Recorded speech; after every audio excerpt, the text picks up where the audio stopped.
এখানে যে সমস্ত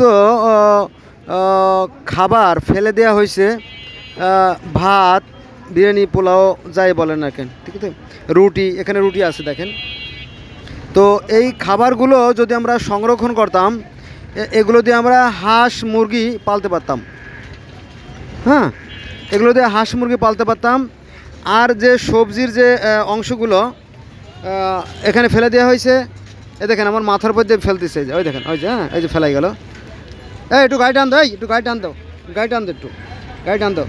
দেখেন এখানে যে সবজির যে ডগাগুলো ফেলে দেওয়া হয়েছে, এগুলো কিন্তু ভুট্টার খোসা এবং এখানে আপনার ফুলকপির যে ডগাগুলো আছে, এগুলো যদি আমরা সংরক্ষণ করতাম তাহলে এই ভাতগুলো দিয়ে আমরা হাঁস মুরগি এগুলো পালতে পারতাম।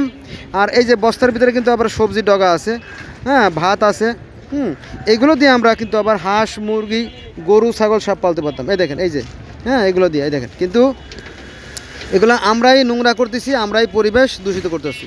এই দেখেন, হ্যাঁ, অথচ এগুলো মহামূল্যবান। এই ভাতগুলো দিয়ে আমরা, এই যে দেখছেন ঢেকে ফেললো, এই ময়লা আবর্জনা হয়ে গেল। হ্যাঁ, এই যে কাগজ না, এই কাগজ, সাদা কাগজের কেজি হলো 30 টাকা। দেখেন, এই সাদা কাগজের কেজি 30 টাকা। এই কাগজগুলো এই মাত্র ফেললো, আপনারা দেখলাম আমার চোখের সামনে।